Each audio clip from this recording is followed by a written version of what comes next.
bienvenue sur ma chaîne, très heureux de vous retrouver. Aujourd'hui, vidéo où je vais vous parler de l'eau potable et surtout la question c'est où trouver de l'eau potable gratuitement lors d'un voyage. Alors bien sûr, cette vidéo va s'adresser aux primo-accédants, aux débutants, que ce soit en fourgon, en camping-car ou en van, parce que c'est toujours une question qui s'impose à nous parce qu'on est limité par nos réservoirs d'eau et il faut très souvent parfois se ravitailler, sauf pour ceux qui ont des gros véhicules, notamment les camping-cars poids lourds, où là vous pouvez avoir facilement 200 litres, voire 400 litres d'eau, et là vous êtes tranquille pour un petit moment.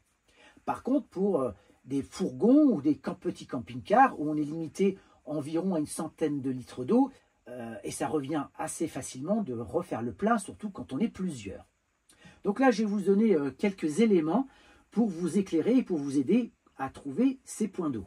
Alors que vous soyez en camping-car, en van ou en voiture, trouver de l'eau potable gratuitement peut parfois être difficile, ça peut être même un parcours du combattant. Ce n'est pas comme l'eau à la maison où il y en a sans limite, quoique en ce moment avec les températures et les restrictions d'eau, ce n'est pas toujours le cas. Heureusement, il existe plusieurs endroits où vous pouvez trouver de l'eau potable gratuitement lors de vos voyages en van, en fourgon ou en camping-car. En France notamment, vous pouvez trouver des sources d'eau pour votre véhicule de loisirs dans les campings, les aires de service et les aires de repos. Donc là, je vais vous donner des éléments pour devenir incollable pour trouver des points d'eau facilement. Alors, les éléments que je vais vous donner, c'est bien sûr principalement pour la France. Alors, il y a d'autres pays, notamment en Europe, où on est bien, où il y a tous ces points d'eau. Mais il y a des pays, notamment en Afrique, où ça peut être parfois un peu plus compliqué, dans des zones où il y a des grandes distances pour aller trouver les points d'eau. Premier lieu où vous pouvez trouver de l'eau, ce sont les lieux publics, les aires, les cimetières, les jardins. Dans de nombreux lieux publics, vous pouvez trouver de l'eau potable. Ces lieux publics sont les stations-service, que ce soit sur l'autoroute ou en périphérie de ville. Donc les stations-service, on en trouve un peu partout. Il suffit de demander aux pompistes. Des fois même c'est en libre service, donc mais en tout cas c'est toujours bien de demander. Et là, vous en trouvez assez facilement. Donc en même temps que vous faites votre plein d'essence, vous allez voir le gérant de la station-service et vous lui demandez s'il est possible de faire un peu le plein d'eau. En général, si vous êtes sympa et puis surtout si vous faites votre plein d'eau, votre plein de gasoil, il n'y a pas de souci. Il y a aussi des jardins publics avec des fontaines. Les parcs et jardins publics possèdent généralement des fontaines d'eau potable. Donc là, vous pouvez, avec un petit jerrycan, et éventuellement un petit diable, transporter votre jerrycan et faire comme ça votre plein d'eau. Les cimetières. Alors les cimetières, c'est un sujet un peu polémique parce que c'est vrai qu'il y a eu beaucoup d'abus et des gens qui carrément tiraient leurs tuyaux et faisaient le plein, voire même faisaient rentrer leur véhicule dans le cimetière et faisaient leur plein d'eau. Donc il y a des moments où il ne faut pas exagérer. Voici un petit jerrycan, histoire de vous dépanner de quelques litres, pourquoi pas, mais faire un plein, il ne faut pas exagérer. Donc moi je vous le dis, c'est vraiment la solution ultime d'urgence. Il faut essayer d'y aller assez tôt le matin, pendant la semaine, plutôt que le week-end. Alors évidemment, il y a les aires de camping-car. Bon là c'est assez facile. Il y a des livrets pour vous indiquer où se trouvent ces aires gratuites. Il y a aussi Park4Night. Il suffit de cocher, il y a des cases pour pouvoir trouver ces aires gratuites. Donc ça, pas de problème. Il y a aussi les ports. Les bateaux sont souvent nettoyés près des ports. C'est pourquoi des robinets d'eau sont présents aux alentours du port. Donc là, c'est pareil. Soit il n'y a personne et que les robinets sont en libre service, donc là, pas de souci. Mais des fois, il est quand même préférable d'aller demander aux responsables du port si vous pouvez les utiliser. Alors, il y a aussi les cours d'eau. Et oui, vous avez de l'eau aussi, parfois très potable. Sinon, il existe des kits où vous pouvez prendre cette eau, la filtrer pour qu'elle soit totalement buvable. Alors, ce sont les rivières, bien sûr, les lacs, les cascades. Ils peuvent remplacer l'eau propre de votre réservoir. Vous pouvez utiliser cette eau pour une douche solaire ou faire votre vaisselle dans une bassine. Et comme j'ai dit, alors parfois, elle peut être buvable, mais ce n'est pas souvent le cas. Et donc là, il faut la filtrer. Donc il existe plein de produits, plein de systèmes que vous pouvez installer dans votre véhicule. Hein. Là-dessus, il y a des vidéos d'ailleurs qui en parlent. Donc il faut la purifier au minimum avec un produit. Donc moi, j'ai déjà utilisé ce type de produit pour purifier mon eau et pour éviter les bactéries. L'autre façon de trouver de l'eau, c'est chez l'habitant. Il suffit que vous soyez dans une région où justement il n'y a pas tous ces points d'eau, la seule solution parfois qui vous reste, c'est d'aller voir l'habitant, qui peut faire partie d'ailleurs d'un réseau d'accueil pour véhicules de loisirs. Ces habitants peuvent vous proposer de vous réapprovisionner en eau. Donc ça, c'est une solution vraiment pour vous dépanner aussi. Alors, quels outils utiliser pour trouver un point d'eau extérieur? Pas facile parfois de trouver un point d'eau extérieur. C'est pourquoi il existe des outils pour trouver ces points rapidement sans avoir besoin de chercher partout et de rouler sur de longues distances. C'est le cas notamment des applications mobiles ou aussi des cartes. Alors les applications, si vous avez un Android ou un Apple, vous allez sur l'App Store ou l'Android Store, le Play Store donc, et vous allez télécharger ces applications. Parmi les plus connues, il y a Park4Night, donc ça c'est très facile à utiliser. Il y a Refill My Bottle, il s'agit d'une application qui se base sur la localisation. Elle trouve les lieux les plus proches de votre localisation pour remplir votre bouteille d'eau. Il y a Maps.me, il s'agit d'une appli mobile où vous pouvez trouver de nombreux lieux en se servant de votre localisation. En tapant eau potable dans la barre de recherche, vous trouverez les endroits où vous pouvez donc faire le plein d'eau ou du moins remplir un petit jerrycan ou des bouteilles. Alors soyez vigilants avec cette application parce qu'elle a tendance à mettre tous les points d'eau inimaginables en hauteur ou même le robinet qui n'a pas servi depuis 10 ans. Donc n'hésitez pas à zoomer pour vérifier le point d'eau, voire aller sur Google Maps et voir de vraiment très proche le point d'eau.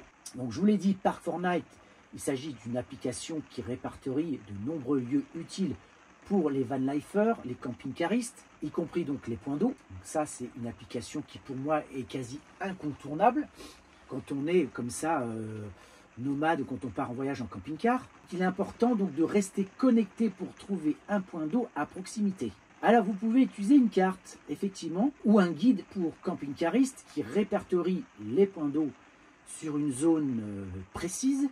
Toutefois, il faut avoir en tête qu'une carte est plus limitée qu'une application où vous pouvez zoomer pour gagner en précision sur la localisation du point d'eau. Alors quand on parle d'eau, il faut aussi comprendre comment tout ça fonctionne et donc important de comprendre le circuit d'eau d'un camping-car. Un van possède une capacité de réserve d'eau propre plus petite qu'un fourgon qui lui-même a une capacité souvent plus petite qu'un camping-car. Alors un van aménagé dispose généralement d'une capacité comprise entre 20 et 60 litres. Ainsi, selon la capacité de votre réservoir du véhicule, vous allez adapter la fréquence de remplissage du réservoir. Alors, pour connaître le niveau d'eau restant, c'est très simple. Il vous suffit de regarder la jauge du réservoir. Elle vous alerte quand il est nécessaire de le remplir. Alors, par exemple, ici, moi, dans mon véhicule, j'ai un tableau qui me permet de savoir où j'en suis de ma réserve d'eau. Donc là, j'appuie sur le bouton et là, vous voyez, je suis presque à 50%. Donc ça, c'est un élément à regarder régulièrement, surtout quand vous êtes nombreux dans le véhicule et que tout le monde utilise la douche et tire l'eau de tous les côtés. Donc, il faut toujours avoir un œil sur ce tableau de bord et donc qui pourra vous amener à prendre une décision rapide pour faire le plein d'eau. L'eau va principalement servir pour faire la vaisselle, pour cuisiner, pour se doucher, lorsqu'il y a une douche dans le véhicule de loisirs, bien évidemment. Si vous souhaitez boire, il vous faudra trouver de l'eau potable et la conserver ailleurs que dans le réservoir d'eau propre, à moins de la traiter. En effet, cette eau stagne dans un réservoir en plastique, donc il est préférable de ne pas la boire directement. En revanche, il est tout à fait possible de la faire bouillir pour un thé ou pour cuire des pâtes. Donc là, privilégiez quand même plutôt l'eau en bouteille, à moins que vous traitiez votre eau, ça c'est une possibilité. Il est également essentiel de bien entretenir son circuit d'eau et notamment son réservoir d'eau propre pour éviter le développement de bactéries. J'ai fait une vidéo ou je ferai une vidéo sur cette thématique, sur comment entretenir notamment ces réservoirs d'eau. Alors quand on parle du circuit d'eau, on parle de pompe à eau. Et là c'est important de savoir où elle se trouve, parce qu'elle peut tomber en panne, elle peut se boucher, parce qu'il existe un filtre, notamment à cette pompe. Des fois, il peut y avoir des impuretés ou des choses qui viennent se mettre dedans. Donc généralement, la pompe à eau sur un camping-car français est en dehors du réservoir. Elle peut être sous la fenêtre de la dinette ou dans un coffre placé à l'arrière du véhicule. Alors, ayez bien en tête aussi donc, où se trouve la pompe à eau. Moi, elle se trouve dans un accès, une waterbox où tout est centralisé, où j'ai toutes les vannes de vidange, de tarage. Et donc la pompe à eau est tout au fond avec le filtre qui est là. Alors, on voit pas bien, j'ai pas emmené ma lampe pour vous montrer tout ça, mais ça, faut bien avoir ça en tête. Et donc, j'ai aussi la vanne de vidange des eaux usées qui est là. Donc, vérifiez bien tout ça avant la première utilisation pour avoir bien en main votre véhicule. Pour remplir votre réservoir d'eau, rien de plus simple. Vous pouvez utiliser un tuyau d'eau, ça c'est la base. Des fois, c'est pas forcément possible de pouvoir le brancher. Donc là, il faut utiliser un jerrycan, un entonnoir. Le jerrycan, c'est bien pratique d'en avoir, notamment quand vous ne pouvez pas brancher justement votre tuyau. Il n'y a pas possibilité. En effet, il est souvent difficile de garer son véhicule à côté d'un point d'eau. L'entonnoir va vous aider à remplir le jerrycan, voire le jerrycan, vous pouvez même des fois le mettre en dessous du robinet. Le tuyau, bien sûr, est pratique pour remplir le jerrycan si le point d'eau est difficile d'accès. Le raccord, par contre, vous permet d'utiliser n'importe quel robinet d'eau, normalement s'il est muni d'un raccord ou d'un filetage. Et surtout, après usage de toute cette eau, n'oubliez pas de vidanger dans un lieu approprié, d'accord? Parce que souvent, on n'y pense pas, mais on utilise des produits vaisselle. Donc, si on a une douche dans notre véhicule, on va peut-être utiliser des shampoings, des produits, et qui vont aller donc, dans le réservoir d'eau usée. Et donc, ce réservoir d'eau usée va avoir plein de produits chimiques à éviter, et surtout, aller dans un endroit approprié pour faire votre vidange. Alors, je vais revenir sur le système d'eau propre. Alors, au niveau du circuit d'eau, il faut savoir que donc, vous avez mon classique, un lavabo, etc. avec une bonde. Donc vérifiez si vous avez bien une bonde. Et ensuite, il faut aller voir au fond. Alors, je ne sais pas si on va pouvoir bien observer. Vous voyez, vous avez les tuyaux, les raccords.